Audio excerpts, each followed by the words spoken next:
ಅಮ್ಮ, ನೀವು ನನ್ನ ಹೆತ್ತವರು. ನಿಮ್ಗೆ ನಾನಂದ್ರೆ ತುಂಬಾ ಇಷ್ಟ. ಆದ್ರೆ ಕೊಕ್ಕರೆ ಅಂಕಲ್ಗೆ ನಾನ್ ಸಿಕ್ ಮೇಲೆ ಅಂಕಲ್ ಅವ್ರು ನನ್ನ ಪ್ರೀತಿಯಿಂದ ಬೆಳೆಸಿದ್ರು. ಅವ್ರಿಲ್ಲ ಅಂದ್ರೆ ನನ್ ಕೈಲಿ ಇರಕ್ಕಾಗಲ್ಲ. ನೀನು ಕೂಡ ಇಲ್ಲೇ ಇರ್ಬೋದಲ್ವಾ? ಖಂಡಿತ ಇರ್ಬೋದು ಪುಟ್ಟ. ನಿನ್ನ ಕೊಕ್ಕರೆ ಅಂಕಲ್ ಇಂದ ನಾನ್ ನಿನ್ನ ಬೇರೆ ಮಾಡೋದಿಲ್ಲ. ಅದನ್ ಕೇಳಿಸ್ಕೊಂಡು ಕೊಕ್ಕರೆ ತುಂಬಾ ಸಂತೋಷ ಪಡುತ್ತೆ. ಮುನ್ನು ಓಡೋಗಿ ಕೊಕ್ಕರೆನ ಹಗ್ ಮಾಡ್ಕೊಳ್ಳುತ್ತೆ. ಮತ್ತೆ ಎಲ್ಲಾರು ಕ್ಲಾಪ್ ಮಾಡಕ್ಕೆ ಶುರು ಮಾಡ್ತಾರೆ. ತುಂಬಾ ಒಳ್ಳೇದಾಯ್ತು. ಈಗ ಮೊನ್ನ ಅಮ್ಮ ಕೂಡ ನಮ್ ಜೊತೆಗೆ ಇರ್ತಾರೆ. ಡ್ರೀಮ್ ಲ್ಯಾಂಡ್ ಕಾಡಲ್ಲಿ ವಾತಾವರಣ ತುಂಬಾ ಚೆನ್ನಾಗಿತ್ತು. ಆ ದಿನ ಬಿಸಿಲಿರ್ಲಿಲ್ಲ, ತುಂಬಾ ತಣ್ಣಗೆ ಗಾಳಿ ಬರ್ತಿತ್ತು.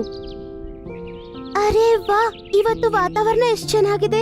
50 ಡಿಗ್ರಿಯ ಬಿಸಿಲನ್ನು ಅನುಭವಿಸಿದ ನಂತರ ಇವತ್ತು ತುಂಬಾ ನೆಮ್ಮದಿಯಾಗಿದೆ, ತುಂಬಾ ಸಂತೋಷವಾಗಿದೆ.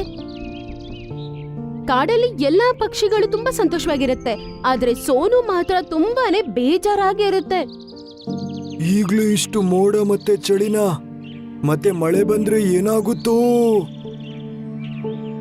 ಹಂಗಂತ ಯೋಚನೆ ಮಾಡಿ ಟೀನು ಪಕ್ಷಿ ಹತ್ರ ಅದು ಹೋಗುತ್ತೆ.